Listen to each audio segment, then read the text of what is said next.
पहले अपना आप गवाईदा मन्ना सावरे नो इस तरफ आएगा।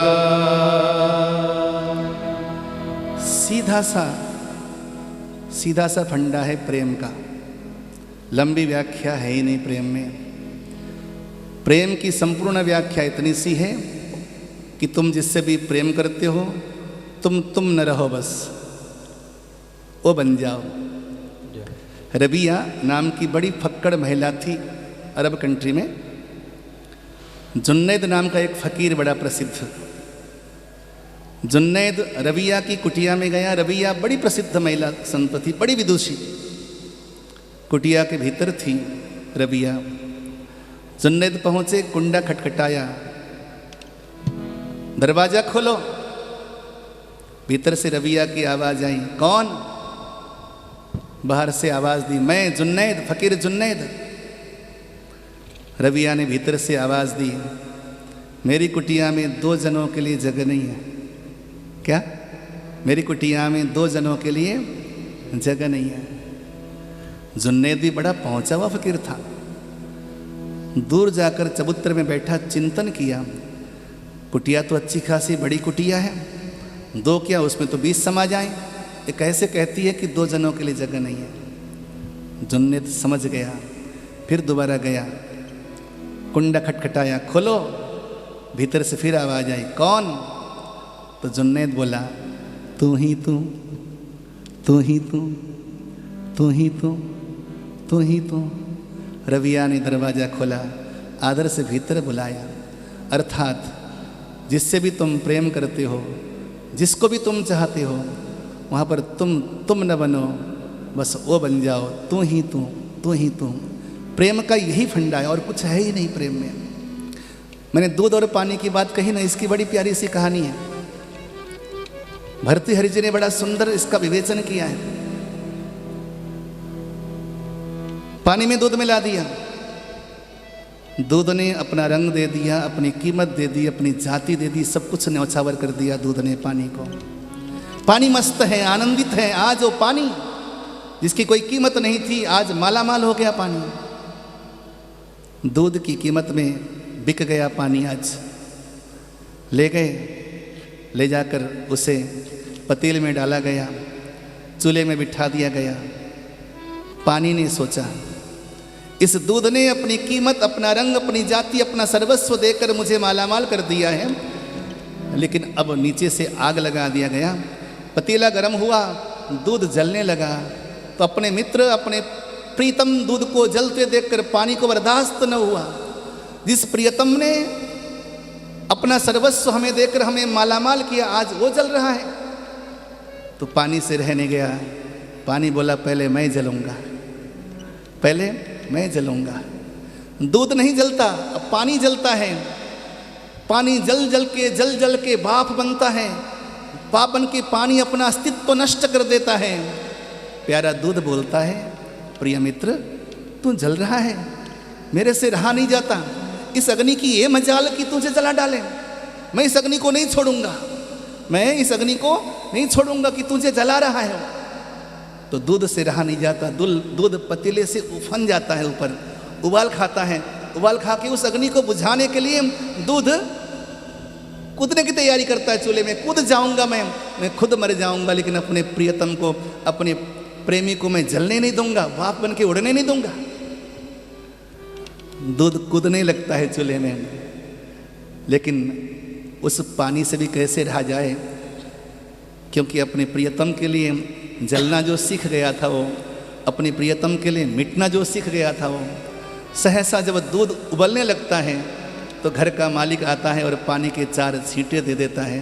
अपने प्रिय मित्र को पुनः पाकर दूध शांत हो जाता है, पतीले के नीचे चला जाता है।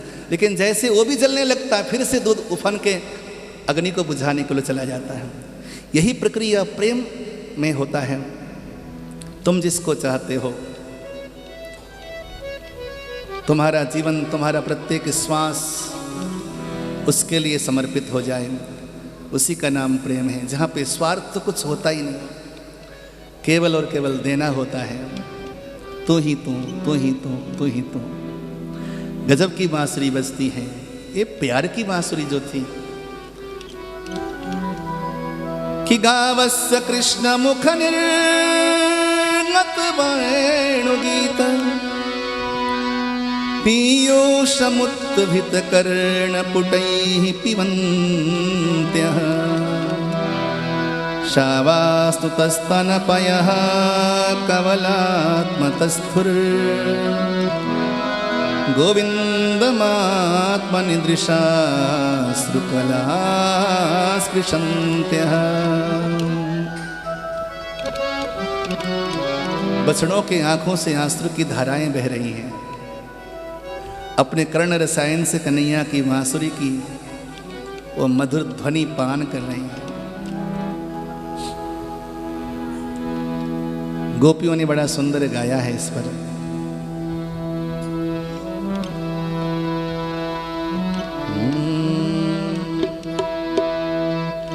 कन्हैया जब बांसुरी बजाते हैं तो गोपियां कहती हैं कन्हैया बांसुरी मत बजाओ, तुम्हारी बांसुरी हमें गृह कार्य करने नहीं देती। जब बांसुरी बजाना बंद कर देते हैं तो गोपियां कहती हैं कन्हैया अब तो कुछ बांसुरी बजा दें। बजाएं तो भी सुख नहीं और ना बजाएं तो भी चैन नहीं। माखन दूंगी रे सांवरिया थोड़ी बंशी तो बजाए माखन दूंगी। ओ माखन दूंगी रे सांवरिया थोड़ी बंशी तो बजाए माखन दूंगी रे। ओ माखन दूंगी रे सांवरिया थोड़ी बंशी तो बजाए माखन दूंगी रे। मीठी मुरली तो सुनाए माखन दूंगी रे। ओ बांसुरी बजाए मीठी मुरली तो सुनाए माखन दूंगी रे। ओ माखन दूंगी रे सांवरिया थोड़ी बंसी तो बजाए माखन दूंगी रे।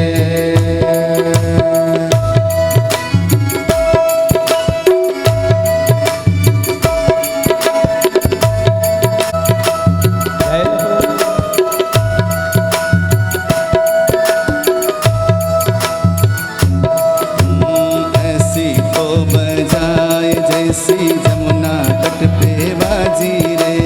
ऐसी तो बजाए जैसे यमुना तट पे बाजी रे। वह तो नीर तुरत थम जाए माखन दूंगी रे। वह तो नीर तुरत थम जाए माखन दूंगी रे। ओ माखन दूंगी रे सांवरिया थोड़ी बंसी तो बजाए माखन दूंगी रे। दूंगी रे सांवरिया थोड़ी बंसी तो बजाए माखन दूंगी रे।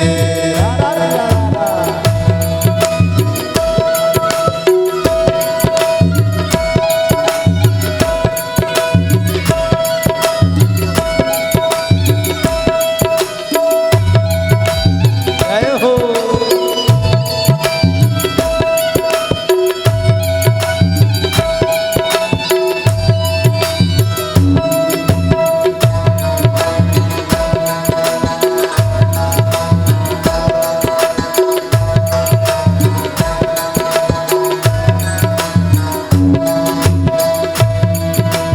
ऐसी तो बजाए जैसी मधुबन में बाजी रे। ओ ऐसी तो बजाए जैसी मधुबन में बाजी रे।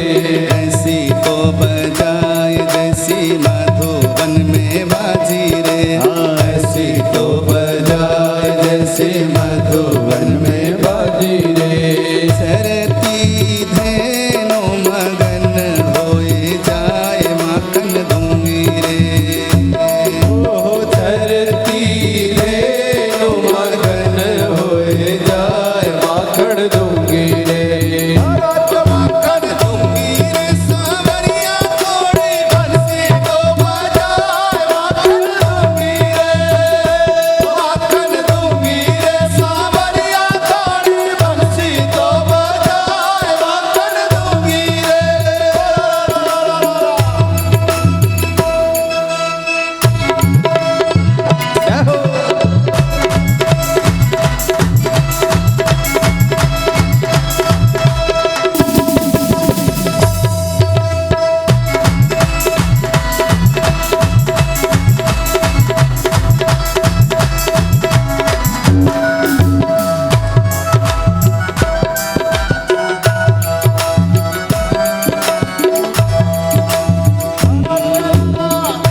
बजाए जैसी बंसी बट पे बाजी रे, ओ ऐसी तो बजाए जैसी बंसी बट पे बाजी रे, ऐसी तो बजाए जैसी बंसी बट पे बाजी रे, ओ ऐसी तो बजाए जैसी बंसी बट पे बाजी रे।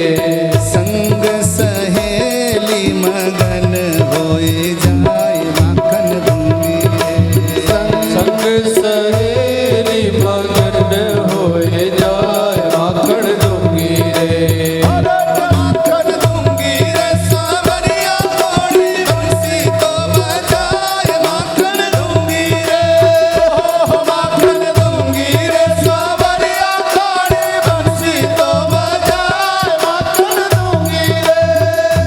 मीठी मीठी मेरे सावरे की बंसी बाजे, आहा बंसी बाजे,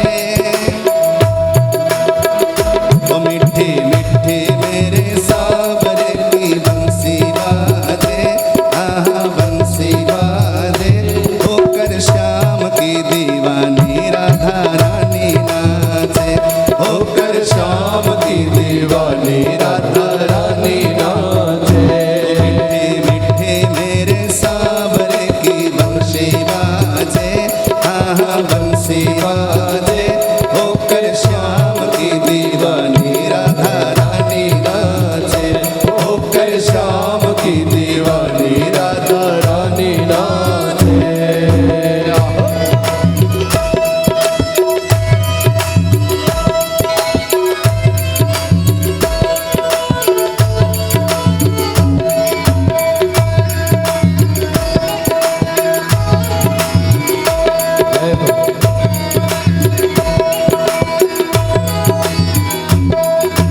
बांस की बांसुरिया लाला कहाँ दिलायो रे, बांस की बांसुरिया लाला कहाँ दिलायो रे, बांस की बांसुरिया लाला कहाँ दिलायो रे, बांस की बांसुरिया लाला कहाँ दिलायो रे, कन्हैया कन्हैया कन्हैया बांसुरी बजा दे लाला फागुन आयो रे, कन्हैया बांसुरी बजा दे लाला फागुन आयो रे, फागुन आयो रे मन भावन आयो रे, फागुन आयो रे मन भावन आयो रे, कन्हैया कन्हैया कन्हैया बांसुरी बजा दे लाला फागुन आयो रे, कन्हैया बांसुरी बजा दे लाला फागुन आयो रे।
सो चोरी चोरी मैं मधुबन में आई।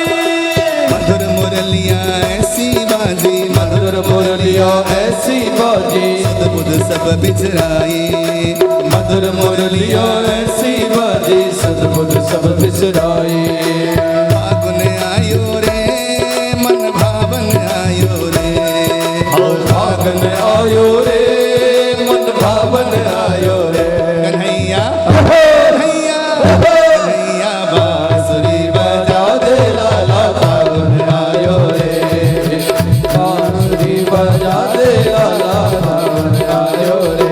कन्हैया बांसुरी बजा दे लाला, फागुन आयो रे। कन्हैया बांसुरी बजा दे लाला, फागुन आयो रे। जय जय श्री राधे। सारा ब्रजमंडल मानो की दीवाना सा हो गया।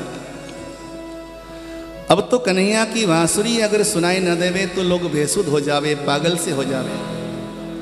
मानो कि बांसुरी ब्रजवासियों के लिए अमृत बन गया। अगर ना बजे तो समझो कि जीवन की हानि। हेमंत ऋतु में ब्रज की गोपियां कन्हैया को पति के रूप में प्राप्त करने के लिए कात्यायनी माता का व्रत करती है। थोड़ा सा ध्यान देना, ब्रज की गोपियों की अलग अलग कैटेगरी हैं, अलग अलग श्रेणियां हैं। जो गोपियां भगवान को पुत्र के रूप में भजती थी, उन्हें कल ब्रह्मा जी के मोह प्रसंग में सबको भगवान पुत्र बनकर प्राप्त हो गए थे। कल संध्या काल को आपने श्रवण किया था। कुछ गोपियां ऐसी थी जो भगवान को पुत्र के रूप में चाहती थी, तो ब्रह्मा जी के मोह प्रसंग में सारा ब्रजमंडल वात्सल्य की सरिता में बहने लगा। कल के प्रसंग में आया था ना, जब ब्रह्मा जी ने बछड़ों को चुराया, ग्वाल वालों को चुराया, तो भगवान ग्वाल वाल बन गए, बछड़े बन गए, वस्त्र बन गए, लकुटिया बन गए, सब कुछ बन गए। कल के प्रसंग में था। तो जो भगवान को पुत्र के रूप में चाहते थे, उन्हें भगवान पुत्र के रूप में प्राप्त हो गए। कुछ लोग सखा के रूप में चाहते थे, भगवान सखा के रूप में प्राप्त हो गए ग्वाल सखाओं को। और कुछ ब्रज की गोपियां भगवान से अत्यंत प्रेम करती, इतना प्रेम करती कि परमात्मा के प्रति उनके मन में पति का भाव था कि हम कृष्ण को पति के रूप में ही चाहती हैं। सभी गोपियां नहीं थी, कुछ गोपियां थीं जो परमात्मा को पति के रूप में भजती थीं। स्वाभाविक बात है, अत्यंत सुंदर कोई पुरुष हो, समाज में अत्यंत सुंदर कोई स्त्री हो, परस्पर के प्रति भाव उत्पन्न हो ही जाता है, नेचुरल है, प्राकृतिक है। तो ब्रज की उन गोपियों के मन में भी परमात्मा को प्राप्त करने की चाह थी, और चाह लेकर कात्यायनी माँ भगवती का पूजन किया करती थी। हेमंत ऋतु में ये गोपियाँ माँ कात्यायनी से मांगती थी कि हे माँ, आप हमें नंद बाबा के पुत्र श्री कृष्ण को पति के रूप में प्रदान कीजिए। ये व्रत करती थी तो जमुना जी में जाकर स्नान करती थी। स्नान करने का विधान इनका अशास्त्रीय था, अर्थात निर्वस्त्र होकर नहाती थी। कभी भी तीर्थों में जाकर मंजन नहीं करना चाहिए, तीर्थों में जाकर कभी ब्रश नहीं करना चाहिए, तीर्थों में जाके कपड़े नहीं धोना चाहिए, तीर्थों को पावन रखना चाहिए, और तीर्थों में जाकर निर्वस्त्र होकर नहीं नहाना चाहिए, नदियों में जाकर निर्वस्त्र होकर नहीं नहाना चाहिए। गोपियाँ जमुना जी में नहाने जाती निर्वस्त्र होकर नहाती। यह शास्त्रीय था, शास्त्र विरुद्ध था। तो भगवान गए, जाकर उनके सारे वस्त्रों को चीर को चुराकर कदम्ब की डाली में बैठे। आज भी वृंदावन की परिक्रमा मार्ग में वो चीर कदम्ब है। वृंदावन की परिक्रमा लगाओगे तो मार्ग में चीर कदम्ब है, जहाँ पे चीर टंगे हुए हैं। वो कदम्ब आज भी है, स्वस्थ अवस्था में है। तो भगवान ने जाकर उन चीरों को चुराया, कदम्ब की डाली में जाके बैठे। गोपियों ने मांगा, हे श्याम सुंदर वयम ते दास्या, हम तुम्हारी दासी हैं, आप हमारे वस्त्रों को वापस लौटा दो। यदि नहीं दोगे तो हम जाकर नंद बाबा से कह देंगे। तो भगवान बोले, हे गोपियों, वस्त्र लेना है तो नदी से बाहर निकल के आओ। इस कथा में संपूर्ण ईश्वर और जीव का भेद समझाया है। ध्यान से सुनिएगा, ये सामान्य लीला नहीं है, ये सामान्य स्त्री पुरुष की लीला तो बिल्कुल भी मत समझना। अगर इस प्रकार की दृष्टि आपके मन में है तो कभी भागवत सभा में बैठना ही नहीं। यहां पे सामान्य स्त्री नहीं है, सामान्य पुरुष नहीं है, सर्वेश्वर चराचर जगत की आत्मा श्री कृष्ण है, पूर्ण ब्रह्म श्री कृष्ण है, उनकी लीला चल रही है।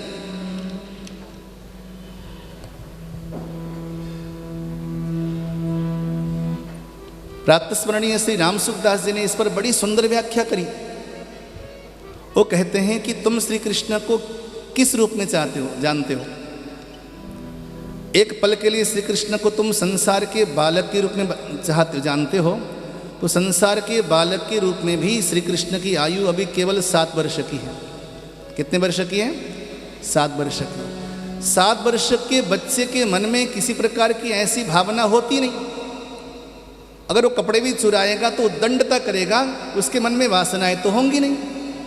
यदि सामान्य बालक के रूप में भजते हो श्री कृष्ण को, तो भी वो एक छोटे से बालक हैं।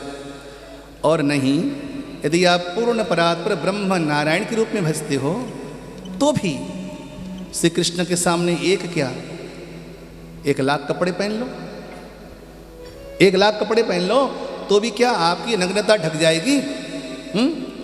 परमेश्वर के आगे क्या हमारी नग्नता ढक जाएगी? वो क्या जानता नहीं? वो क्या अंतर्यामी नहीं? हजारों आंख वाला नहीं है वो? तो यदि उनको पूर्ण ब्रह्म के रूप में भजते हैं, जानते हैं, तो भी ब्रह्म ब्रह्म है, परमात्मा परमात्मा है, उनके सामने लाखों पर्दा कर लो तो भी तुम छुप नहीं सकते। और यदि सामान्य बालक के रूप में भजते हो, तो भी वहाँ पर ब्रह्म नहीं है, सामान्य बालक हैं। सामान्य बालक के मन में तो कोई वासना होती नहीं। इसलिए इस क्रिया में भगवान का कोई दोष कहीं प्रतीत नहीं होता। लेकिन ये समझने वाली बात इतनी सी है, गोपियाँ कहाँ पर हैं? पानी के बीच में, अर्थात भवसागर को ही जल कहा गया है शास्त्रों के अनुसार। भवसागर में बैठे हुए जो प्राणी हैं, हम भक्त, हम गोपियाँ हैं, आप और हम गोपियाँ हैं जो भगवान से प्रेम करते हैं। भगवान से प्रेम करने वाले जीव हम सभी गोपियाँ हैं। लेकिन हम भगवान से चीर चाहते हैं। और चाहते क्या हैं? भगवान को। भगवान से 2 चीज़ मांग रहे हैं हम। क्या मांग रहे हैं? नंद गोप सुतम देवी पतिम में कुरुते नमः। एक तो हमारा संकल्प है कि नंद बाबा का पुत्र श्री कृष्ण हमारा पति हो जाए, एक तो हमारी ये याचना है। और दूसरी याचना क्या है? हमारे कपड़े भी हमें मिल जावे। 2 कामनाएं ना गोपियों की। भगवान बोलते हैं दोनों में से एक साथ दोनों चीज़ें नहीं मिलेंगी। तुम पहले फिक्स कर लो कि नंद गोप श्री कृष्ण चाहिए या कपड़े चाहिए। बात समझना, श्री कृष्ण चाहिए या कपड़े चाहिए। अगर कपड़े चाहिए तो दोनों बाजू को ऊपर उठा करके मेरी ओर आ जाओ। गोपियों ने अपनी लज्जा, अपनी परंपरा, अपनी मर्यादा सब त्याग करके, हे कृष्ण हम तुम्हारी हैं, ऐसा कहकर गोपियों ने भगवान के सामने जो शरणागत हो गई, तो भगवान ने फिर उनको चीर प्रदान किया। चीर क्या है, इसको ध्यान से समझना। सारी कथाओं का जो सारांश है इस चीर शब्द में छुपा हुआ है। संपूर्ण कथा का जो सारांश है, जो अर्थ है, चीर में छुपा हुआ है। इसलिए इसको वस्त्र हरण नहीं कहा, चीर हरण कहा। चीर का अर्थ होता है हमारी पहचान। समझ गए? चीर का मतलब होता है हमारी पहचान। हमारा परिचय कहाँ से होता है? हमारा परिचय हमारे कपड़ों से होता है कि नहीं? पहले बताइए। कोई धोती कुर्ता पहन के आएंगे तो पंडित जी हो गए।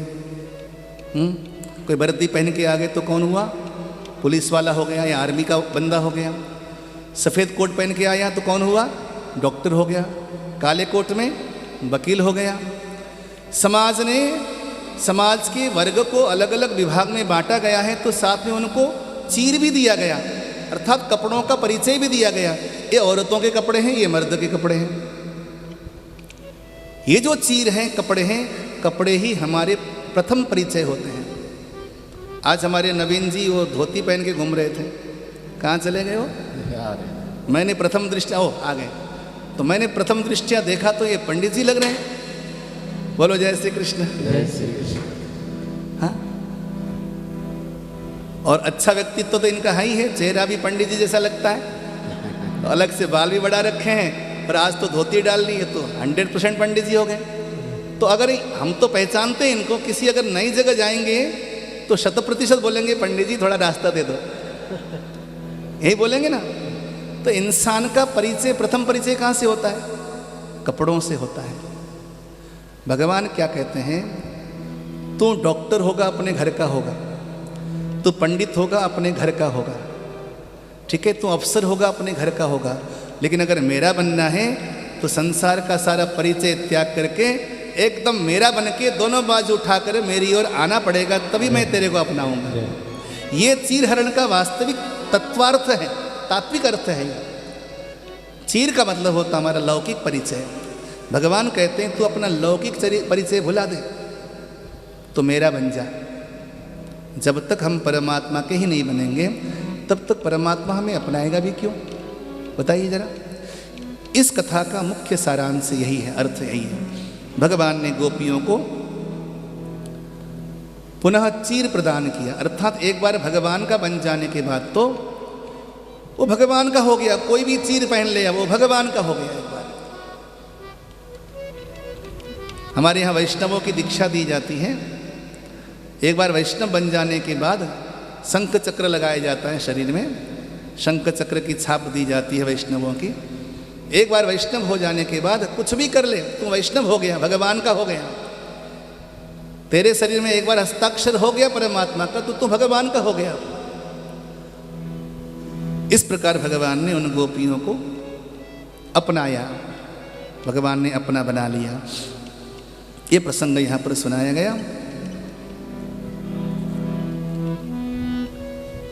अब आगे चलकर इन गोपियों को भगवान ने कहा, शरद ऋतु की मध्य रात्रि में मैं तुम्हें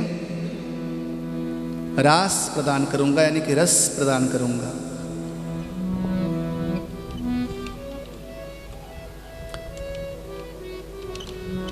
आज शरद ऋतु है और आश्विन शुक्ल पूर्णमासी है, जिसे हम शरद पूर्णिमा कहते हैं। शरद पूर्णिमा को ठाकुर ने जमुना के किनारे वंशी बट में खड़े होकर वंशी निनाद किया, फिर से बांसुरी बजाई, वंशी निनाद किया। वंशी की ध्वनि निकलती है कन्हैया के वंशी से, जिसके पास भी वो शब्द पहुंचता है, ध्वनि पहुंचती है, शब्द पहुंचता है, तो सुनने वाले को प्रत्येक को लगता है कि ये नाम लेकर मुझे ही बुला रहे हैं। वंशी की ध्वनि जहां पर भी पहुंची, शब्द जहां पर भी पहुंचा, सुनने वाले को लगता है कि परमात्मा मुझे ही बुला रहे हैं। और यही बात सच है। वंशी का मतलब क्या होता है? आवाज। मित्तल साहब हरिद्वार में कथा करा रहे हैं, ठीक है ना, और अपने परिवार के लोगों के पास आपने व्हाट्सएप भेजा, वो शब्द ही तो है। हाँ, अर्थात जहाँ जहाँ पर भी आपका व्हाट्सएप गया, आपका निमंत्रण पत्र गया, वो निमंत्रण पत्र नहीं था, वो व्हाट्सएप नहीं था, बल्कि क्या था? भगवान की बांसुरी की ध्वनि थी, यानी कि भगवान के वंशी के शब्द थे। वो जहाँ जहाँ पर भी आपका निमंत्रण गया, वो मित्तल साहब ने नहीं बुलाया, मित्तल परिवार ने नहीं बुलाया, महेंद्र जी ने नहीं बुलाया, शिव कुमार जी ने नहीं बुलाया, किसने बुलाया? ठाकुर जी ने बुलाया। तो कहने का मतलब ये था कि भगवान की वंशी की ध्वनि निकल पड़ी। भगवान् पिता रात्रिः शरदोत्फुल्लमल्लिकाः विक्षरन्तुं मनसक्रे योगमायामुपाश्रितः। भगवान् पिता रात्रि शरदोत्फुल्लमल्लिकाः। भगवान ने भी उस रात्रि में चारों ओर मल्लिका नामक पुष्प विकसित हो चुके हैं, अनगिनत पुष्प वहां पर विकसित हो चुके हैं। शरद की रात्रि है, चारों ओर वसंत ही वसंत छाया हुआ है। भगवान ने जाकर योग माया का आवाहन किया। योग माया कौन है? स्वयं से राधा रानी योग माया है भगवान की। स्वयं किशोरी जी योग माया है ठाकुर की। भगवान पिता रात्रि शरदोत्फुल्लमल्लिकाः विक्षरन्तो मनसक्रे। मनसक्रे शब्द का अर्थ होता है जिस मन में किसी प्रकार की वासना नहीं है। वासना रहित मन को मनस चक्रे शब्द के रूप में यहाँ पे प्रतिपादन किया है। विक्षरन्तो मनसक्रे, मन इच्छा न होने पर भी योग मायामुपाश्रितः, योग माया का आवाहन करके चारों ओर वसंत ही वसंत फैला दिया। और बांसुरी की ध्वनि जब निकली, प्रत्येक गोपी, जिन गोपियों के कान में भगवान के शब्द पहुंचे, बांसुरी की ध्वनि पहुंची, उसी अवस्था में निकलने लगे, उसी हालात में निकलने लगे। कोई गोपियां गौ माता को धो रही थी, उसी अवस्था में निकल पड़ी। कोई गोपियां बच्चों को दूध पिला रही थी, उसी अवस्था में दौड़ पड़ी। कुछ गोपियां अपने शरीर में श्रृंगार कर रही थी, उसी अवस्था में दौड़ पड़ी। कुछ गोपियां पति की सेवा कर रही थी, उसी अवस्था में दौड़ पड़ी। और कुछ गोपियां पत्नी के साथ बैठी थी, उसी अवस्था में दौड़ पड़ी। कुछ गोपियां अंगराग लेप कर रही थी, उसी अवस्था में दौड़ पड़ी। कुछ गोपियां केश बना रही थी, उसी अवस्था में दौड़ पड़ी।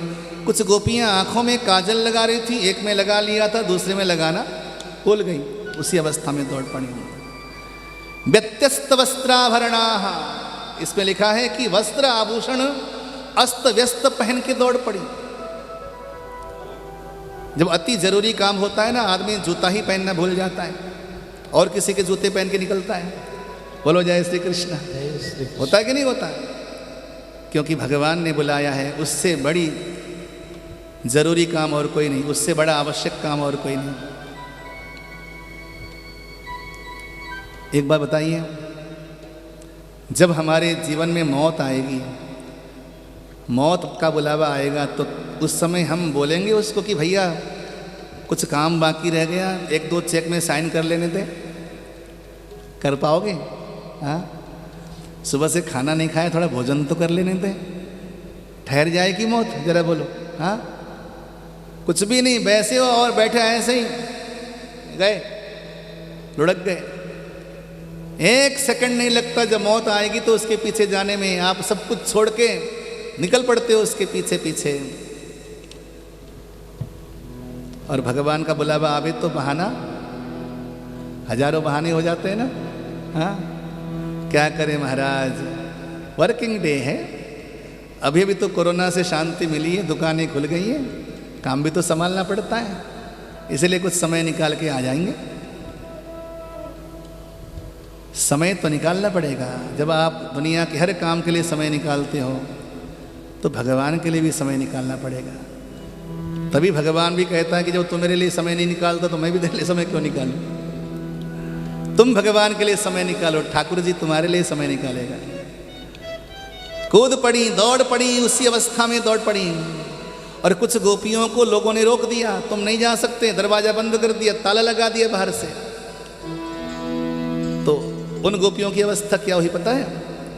वो शरीर से वहीं पर पड़ी रही, उनकी अंतरात्मा परमात्मा के पास पहुंच गई। और वहां जाकर भगवान ने उनको नवीन शरीर दिया, नया तन दिया कि तुम मेरे साथ रास करने आई हो ना, तुम्हें एक नया शरीर प्रदान करता हूं। उन अंतरात्मा से भागी हुई गोपियों को भगवान ने एक नया तन दिया और भगवान के साथ सम्मिलित हो गए रास में। और जैसे ही गोपियां वहां पहुंची तो भगवान ने बड़ा स्वागत किया। स्वागतम वो महाभागा। भाग्यशाली कौन है? भगवान और भागवान। भगवान और भागवान दोनों शब्दों में कितना अंतर है। भगवान में जो ग है, ग का डंडा ला करके आप भा में लगा दो तो भागवान हो जाता है। अर्थात भाग्यशाली कौन है? जो भगवान के पीछे लगा हुआ, जो भगवान के साथ है, वही भाग्यशाली है। भगवान कहते हैं स्वागतम वो महाभागा, तुम क्यों आई हो? रात्रि के समय में दृष्टम वनम कुसुमितम राकेश कररंजितम, ओ रात की चांदनी देखने आई हो? अरे यमुना में जो नील कमल खिले हुए हैं, नील कमलों का दर्शन करने आई हो? ये चंचल चपल हिरणों के नेत्रों को देखने आई हो? ओहो मैं समझ गया, जो नाना प्रकार के पुष्प विकसित है, मल्लिका के रस पराग का पान करके भंवरा जो भिन भिना रहा है, जो गीत गा रहा है, उस भ्रमर के गीत को सुनने आई हो? अच्छा अच्छा मैं समझा, शीतल मंद सुगंध 3 प्रकार की जो वायु बह रही है, ये वायु का आनंद लेने आई हो? तो सुनो, जल्दी आनंद लेकर के चली जाओ वापस। तो भगवान का इतना कहना था। तो गोपियां कहती हैं हे केशव, हम तो तुम्हारी बांसुरी की ध्वनि से मदमस्त होकर आई हैं, क्योंकि तुम्हारी बांसुरी ने हमारे चित्त को, हमारे मन को चुरा लिया है। तुम्हारी छवि इतनी माधुर्यपूर्ण है केशव, हमारे नेत्र इतने चपल हो जाते, चंचल हो जाते तुम्हें देखने के लिए। घुंगर वाले बाल तेरी ठोड़ी पे हीरा लाल, सांवरे क्या कहना। घुंगर वाले बाल तेरी ठोड़ी पे हीरा लाल, सांवरे क्या कहना। घुंगर वाले बाल तेरी ठोड़ी पे हीरा लाल, सांवरे क्या कहना। गले बैजंती माल चले तू टेढ़ी मेढ़ी चाल, सांवरे क्या कहना। गले बैजंती माल चले तू टेढ़ी मेढ़ी चाल, सांवरे क्या कहना।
अपना बनाया तूने हम तेरे हो गए। ओ जादू चलाया तूने अपना बनाया तूने हम तेरे हो गए। सांवली सलोनी सूरत चंचल छवि है न्यारी चितवन पे खो गए। सांवली सलोनी सारी चल चल छवि है न्यारी चितवन पे खो गए। मन मन देवो वार कन्हैया लेवो नजर उतार सावरे का कहना। तन मन देवो वार कन्हैया लेवो नजर उतार सावरे का कहना। डूंगर वाले वाल तेरी ठोड़ी पे हीरा लाल सावरे का कहना। डूंगर वाले वाल तेरी डोरी पे हीरा लाल सावरे का कहना।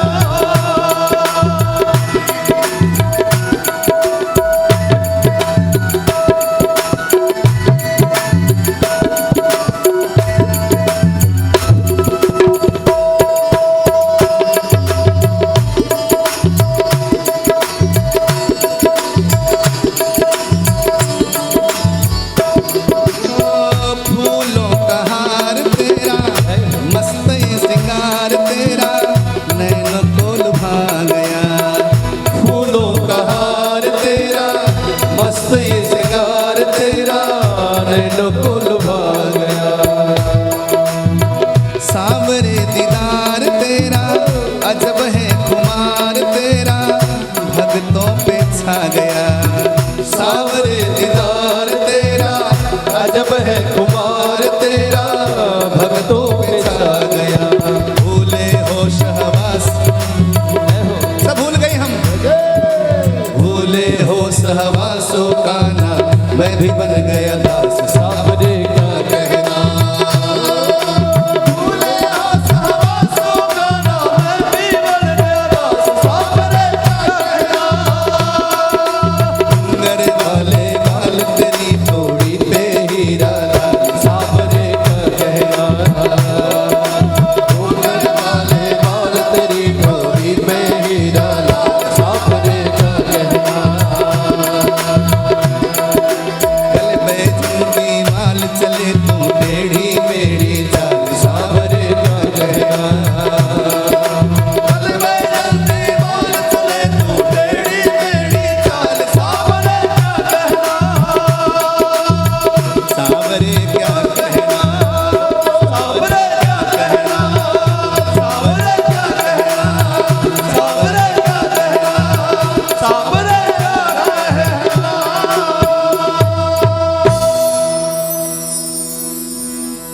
अब तुम कहते हो कि वापस चली जाएं, कैसे जाएं? तेरी सुंदर सूरतिया ने हमारे चित्त को ऐसे चुराया है कि अब और कहीं किसी चीज में हमारा मन लगता ही नहीं। चित्तम सुखेन भवता परिहितं गृहेषु यन्निर्विशत्युतकरावपि गृह्यकृत्ते पादोपदं न चलतस्तव पादमूलाद् यामः कथं व्रजमथो करवाम किं वा।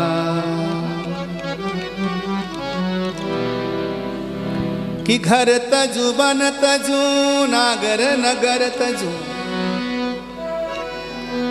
वंशी वट तट तजो काहू पे न लजिहो। ये देह तजो गेह तजो नेह कहूँ कैसे तजो। आज सारे राज विच ऐसी साज सजी हो। ये बाबरो भयो है जग बाबरी कहत मोकू। बाबरी कहत पे मैं काहू पे न वर्जी हूँ। सखी कहिया और सुनैया तजो बाप और भैया तजो। हरी सखी कहिया और सुनैया तजो बाप और भैया तजो।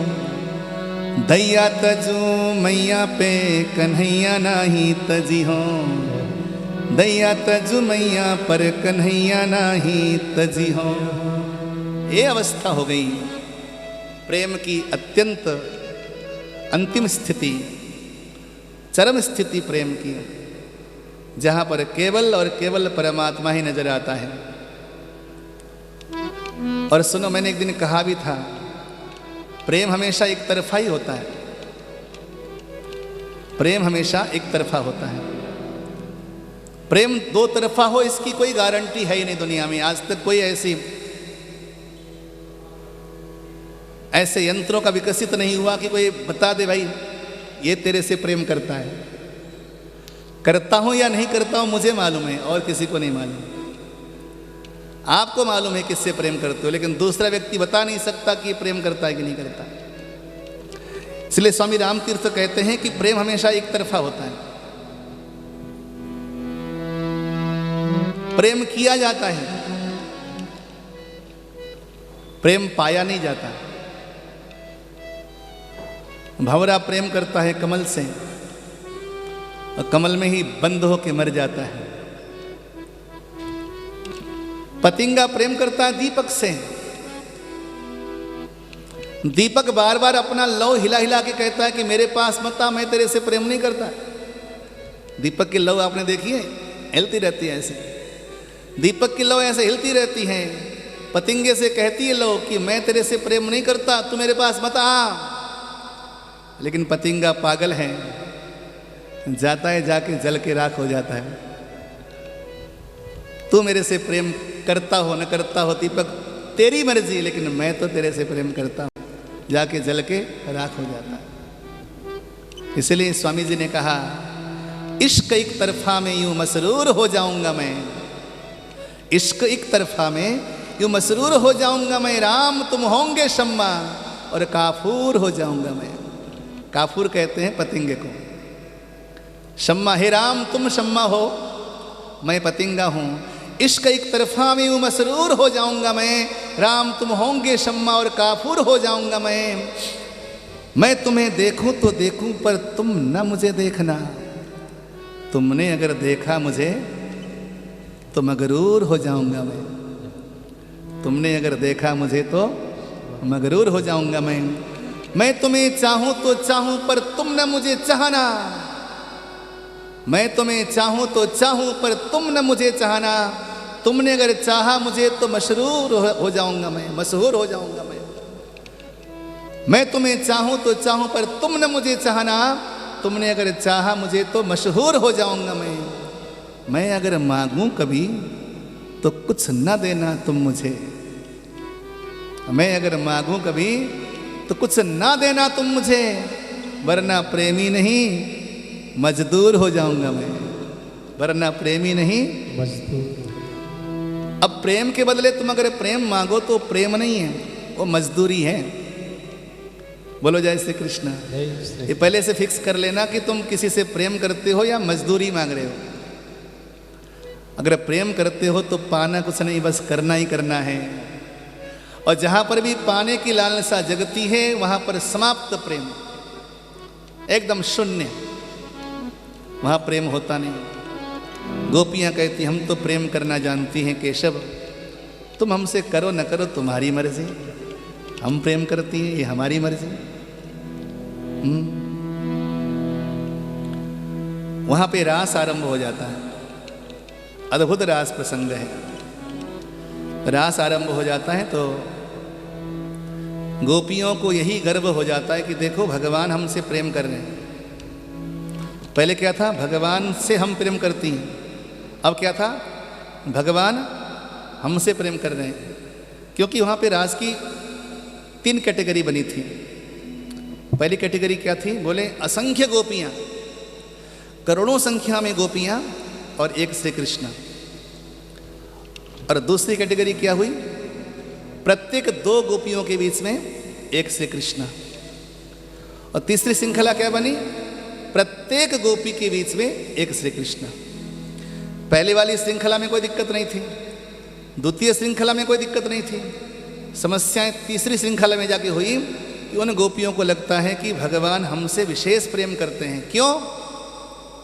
बोले या तो मैं ऊंचे खानदान की हूँ इसीलिए, या मैं बहुत ज़्यादा सुंदर हूँ इसीलिए, मैं ज़्यादा गाती बजाती हूँ इसलिए, मैं सुंदर डांस करती हूँ इसलिए। यानी कि मुझ में विशेष खूबियाँ हैं, उन खूबियों की वजह से भगवान हमसे प्रेम करता है। ये जो गर्व हुआ, इस गर्व के होते ही भगवान रास मंडल से क्या हो गए? गायब हो गए। अब तो गोपियां वहां पर रोने लगी, विलाप करने लगी, विह्वल हो गई। पता नहीं आपने सुनी नहीं सुनी, मैंने एक दिन कहा था परसों रोज दक्ष प्रजापति के प्रसंग में, जब इंसान के भीतर अहंकार हो जाता है तो उसका हृदय खाली हो जाता है। ठीक है ना? जहां हृदय खाली होगा तो खाली हृदय में भगवान रह नहीं सकता। दुनिया की वस्तुओं से पात्र नहीं भरता, पात्र भरता है भगवान से। जहां पर भगवान न हो, भगवत्ता न हो, वो वस्तु, वो व्यक्ति खाली समझो। गोपियां शून्य हो गई, अब भगवान चले गए।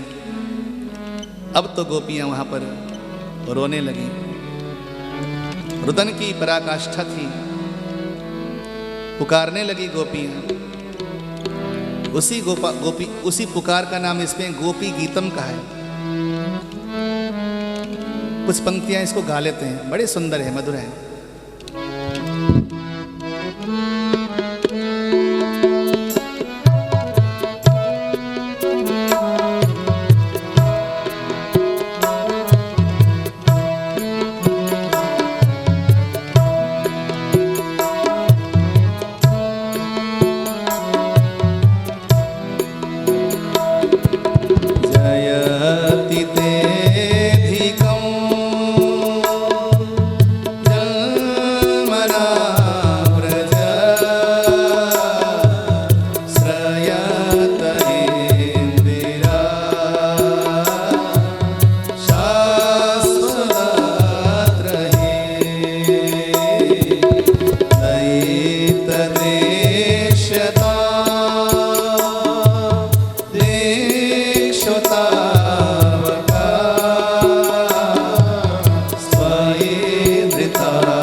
गोपियों ने यहाँ पर समर्पण की अंतिम सीमा पे पहुँच के भगवान को पुकारा है। गोपियाँ कहती हैं, जब से तुम इस ब्रजमंडल में आए हो, तब से इस ब्रजमंडल में स्वयं समृद्धि की स्वामिनी लक्ष्मी ने निवास कर लिया। ये ब्रजमंडल है क्या? हमारा जो हृदय है ना, हमारा हृदय ही ब्रजमंडल है। परसों रोज कथा में आया था एक प्रसंग, जब ध्रुव जी ने स्तुति करी थी, योऽन्त प्रविश्य मम वाचमिमां प्रसुप्तां संजीवयत्यखिल शक्तिधर स्वधाम। उसी का ये अंश है गोपियां कहती हैं जब से तुम ब्रजमंडल में आए हो, यानी कि हमारे जीवन में आए हो, हमारे शरीर में आए हो, परमात्मा जिस दिन इस शरीर से निकल जाएगा, ये चमकने वाला जो तन है ना, आदमी का जिस्म है क्या जिस पर सैदा है जहां, एक मिट्टी की इमारत, एक मिट्टी का मकान, खून का गारा बना ईंट इसमें हड्डियां, जिस पर खड़ा है ख्याले आशियां। मौत की पुरजोर आंधी जिस दिन इससे टकराएगी, देख लेना ये इमारत मिट्टी में मिल जाएगी। गोपियां यही बात कहती हैं कि जब से तुम हमारे इस हृदय रूपी ब्रज में आए हो, तब से इस चेहरे का मुस्कान भी है, इन आँखों का देखना भी है, इन कानों का सुनना भी है, जिह्वा का भोजन का स्वाद भी है, संपूर्ण शरीर का सौंदर्य है, यानी कि संपूर्ण शरीर का जो ऐश्वर्य है, ये किससे है? बोले तुम्हारे से, जब तक तुम इस हृदय में रहोगे। आज तुम हमें इस अंधेरी रात्रि में अकेले छोड़कर जा रहे हो, अर्थात हमारे प्राण लेकर जा रहे हो। स्नेह के पाश में बांधने के बाद इस प्रकार हमें मृत्यु के भयावह अंधेरे में धकेलना कोई अच्छी बात है केशव? हे नाथ, इस प्रकार वियोग की अग्नि में जला के मारना ही था, तो हमें तब क्यों बचाया जब ब्रज में दावानल लगा? तब हमें क्यों बचाया आपने जब ब्रज में बड़े बड़े दानवों ने आक्रमण किया? तब हमें क्यों बचाया? हे केशव, आप इस घनघोर रात्रि में ब्रज की कंटक भरी झाड़ियों में कहां भटक रहे हो? गोपियों ने समवेत स्वर में पुकारा। जिस छंद से गोपियों ने पुकारा है, इस छंद का नाम है कनक मंजरी। प्रेम से बोलो जय श्री कृष्ण। जय श्री कृष्ण। कनक मंजरी छंद है ये। कनक मंजरी किसे कहते हैं पता है? कनक कहते हैं धतूरे को। कभी आप धतूरे के पौधे को देखना, उसमें एक साथ फूल लगते हैं। धतूरे के वृक्ष में ना एक साथ पुष्प लगते हैं और एक साथ मुरझा जाते हैं, और फल भी उसमें एक साथ लगते हैं धतूरे में। कनक मंजरी छंद से पुकारने का अर्थ इतना है कि भगवान समाज में पुकारने से जल्दी सुनता है। जब भी अवसर मिले ना, घर में पूरा परिवार मिलकर भगवान को पुकारो। हनुमान चालीसा पढ़ो तो पूरा परिवार मिलकर पढ़ो। कोई स्तुति पाठ करना है तो पूरा परिवार मिलकर स्तुति पाठ करो। जब जब भी भगवान ने सुना है, सुर समूह विनती करी पहुंचे निज निज धाम। रामायण में क्या कहते हैं? सारे देवताओं ने मिलकर पुकारा तो भगवान प्रसन्न हो गए। और परसों संध्या काल को कथा में क्या आया? गौ माता को लेकर ब्रह्मा जी देवताओं को लेकर भगवान को पुकारने गए, तो देवताओं के साथ मिलकर ब्रह्मा जी ने पुकारा तो भगवान ने वहां सुना। और यहां पर भी वही बात आती है, सब मिलकर एक साथ भगवान को पुकारें। गोपियों ने मिलकर पुकारा और पुकारने का फल हुआ। तासामाविर्भूत छौरी स्मयमान मुखाम्बुजः पीताम्बरधरः स्रग्वी साक्षान्मन्मथ मन्मथ।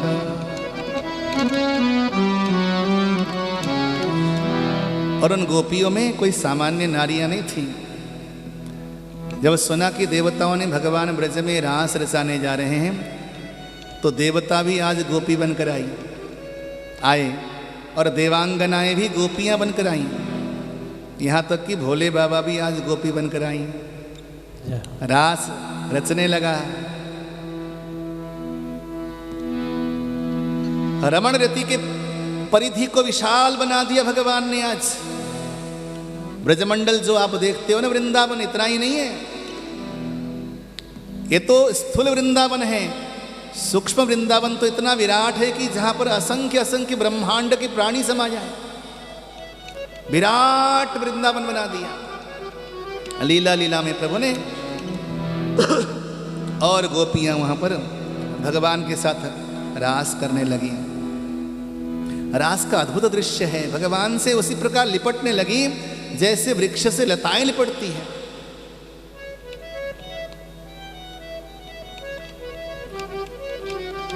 भोले बाबा कैलाश से चले रास मंडल में प्रवेश पाने के लिए।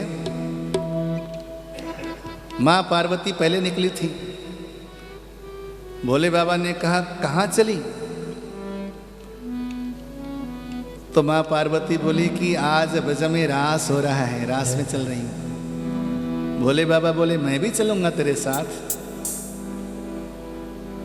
तो मैया बोली ये बड़ा सा ये जो आपने जटाएं बांध रखी हैं ये कहाँ छुपाओगे? चलो जटाओं को छुपा भी दिया हमने चुनरी के बीच में। इतने बड़े बड़े जो फणिराज तुम्हारे गले में लिपटे हुए इन्हें कहाँ छुपाओगे? भभूति रमाया हुआ ये शरीर है, इसे कैसे छुपाओगे? संत जन बड़ा सुंदर भाव प्रस्तुत करते हैं। बाबा बोले कि मुझे भी अपनी तरह सुंदर बना दे, मैं भी रास में प्रवेश करूंगा। नारद जी नारदी बने, सिद्धजन भी आज गोपियां बनी, और भगवान भोले बाबा भी आज शंकर भी शंकरी बन गए।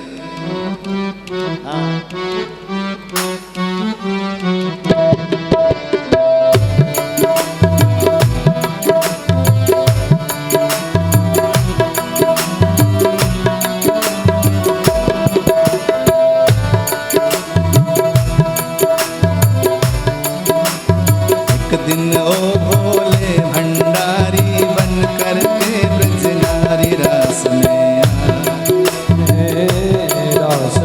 आ गए हैं। एक दिन ओ भोले पार्वती जी बना के हारी ना माने त्रिपुरारी रास में आ गए, रास में आ गए हैं। पार्वती भी मना के हरि ना माने त्रिपुरारी रास में आ गए हैं, रास में आ गए हैं।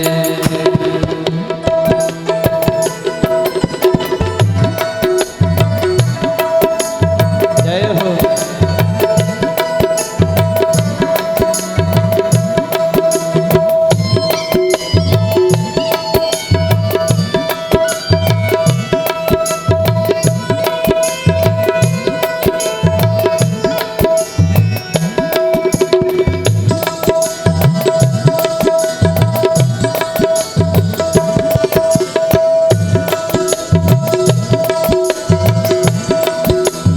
चलूंगा तेरे संग में, तेरे संग में। पार्वती से बोले मैं भी चलूंगा तेरे संग में, तेरे संग में। राधा संग श्याम नाचे मैं भी नाचूंगा तेरे संग में, तेरे संग में। राधा संग श्याम नाचे मैं भी नचूंगा तेरे संग में, तेरे संग में। रास रचेगा रास रचेगा रास रचेगा ब्रज में भारी, हमें दिखाओ प्यारी रास में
ओ भोले भाले स्वामी कैसे ले जाऊं तुम्हें संग में, तुम्हें संग में।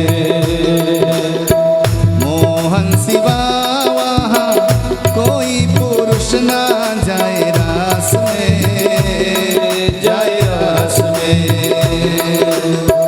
मोहन सिवा वहाँ कोई पुरुष ना जाए रास में, जाए रास में। हंसी करेगी, हंसी करेगी, हंसी करेगी ब्रज की नारी, मानो बात हमारी रास में आ गए हैं, रास में आ गए हैं। हंसी करेगी ब्रज की नारी, मानो बात हमारी रास में आ गए हैं, रास में आ गए हैं।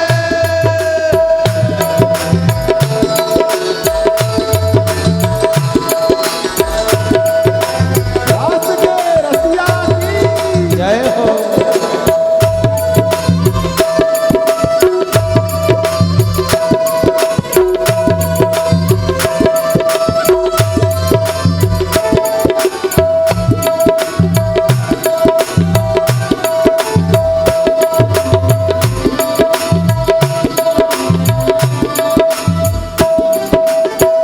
ऐसा बना दो मुझे कोई ना जाने इस राज को, ओ इस राज को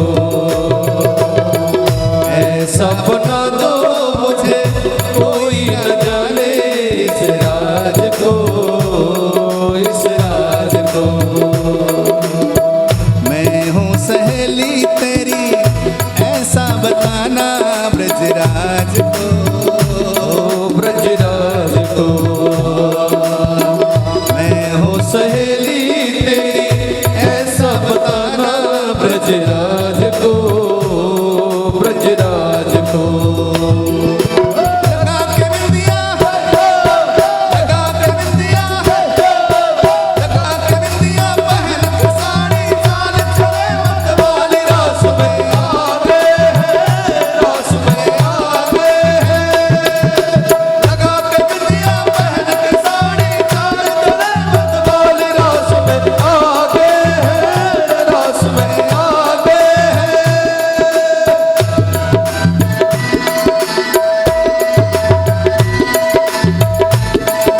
गोपेश्वर महादेव की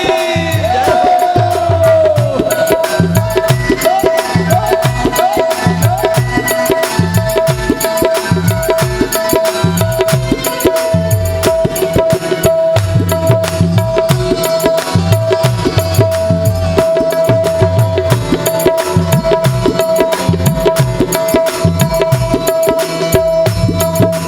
चमत्कार हो गया। देखा जो मोहन ने, देखा जो मोहन ने, समझ गए सारी अब बात रे, सारी बात बात रे देखा जो मोहन समझ गए सारी बात रे, सारी बात रे।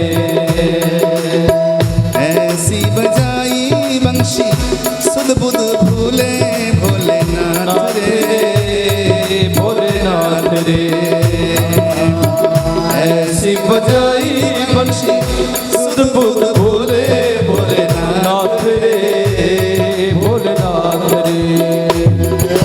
सर से किसक, सर से किसक, सर से किसक गई जब सारी मुस्काए गिरधारी रास में आ गए हैं, रास में सर से किसक गई जब सारी मुस्काए गिरधारी रास में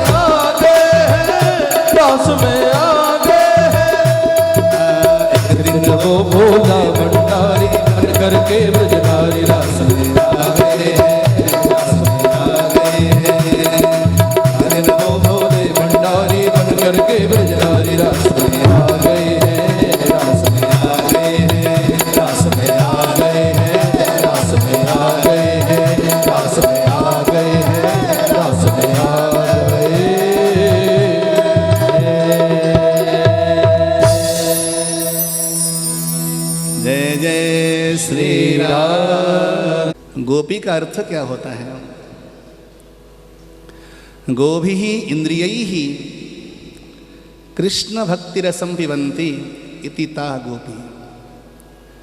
जो गोपियाँ अपनी इंद्रियों के द्वारा भगवान की भक्ति रस का पान करती हैं उनका नाम गोपी है। अर्थात जो आँखों से बांके बिहारी का दर्शन करना चाहे वो गोपी है।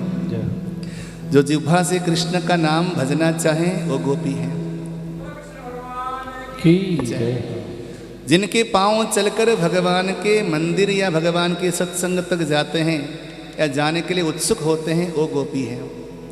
गोपी केवल स्त्री का नाम नहीं है, गोपी प्रत्येक उन प्राणियों का नाम है जो भगवान तक जाना चाहते हैं। या यूं कहिए परमात्मा की प्यास में जो पिपासु प्राणी है, पिपासु आत्मा, उसका नाम गोपी है। अब तो रास आरंभ हो गया। रास की अनेकों विधाएं यहाँ पर बताई शुकदेव स्वामी ने। और रास मंडल में भगवान प्रत्येक गोपी को परम आनंद देने लगे। रास यानी कि रस, रसो वै सह इति रासः। परमात्मा रस प्रदान करना। आप यूं समझिए कि परिपुष्ट प्रेम प्रदान करना, उसी का नाम रास प्रदान करना हुआ। वो प्रेम जो कभी कम नहीं होता, ऐसा प्रेम। मजनू जब लैला को पुकारते पुकारते बेसूध हो गया, उसके अंग प्रत्यंगों में कांटे चुभ गए, तो उसके उस प्रेम की पराकाष्ठा को देखकर ईश्वर प्रकट हो गए। भगवान प्रकट होके बोले, अरे सुन मजनू, मैं ईश्वर प्रकट हो गया, देख दर्शन कर ले। मैं ईश्वर प्रकट हो गया, तू दर्शन कर ले, आंखें खोल। तो पता है क्या कहता है मजनू? मैं आंखें नहीं खोलूंगा भगवान। बोले क्यों नहीं खोलेगा मुझे देखने के लिए? मैं ईश्वर हूं, परमात्मा हूं, प्रकट हो गया हूं तेरे सामने। मजनू कहता पहले मेरे एक प्रश्न का उत्तर दो। तुम अगर भगवान ही हो, तुम चाहती हो कि मैं तुम्हारे दर्शन करूं, तो एक शर्त है। बोले क्या शर्त है? बोले तुमको लैला बन के मेरे सामने आना पड़ेगा। अगर तुम चाहते हो कि मैं तुम्हारा दर्शन करूं, तुम्हें मैं देखूं, आंखें खोलकर तुम्हें निहारूं, तो एक शर्त है। बोले क्या? बोले तुमको मेरे सामने आना होगा लैला बनकर। जहां मेरी लैला न हो वहां पर तुम परमात्मा भी क्यों न हो, उसे मैं देखूंगा ही नहीं। इसे कहते हैं प्रेम की अंतिम सीमा, जहां पर उसके अलावा कुछ नहीं, तू ही तू, तू ही तू, तू ही तू।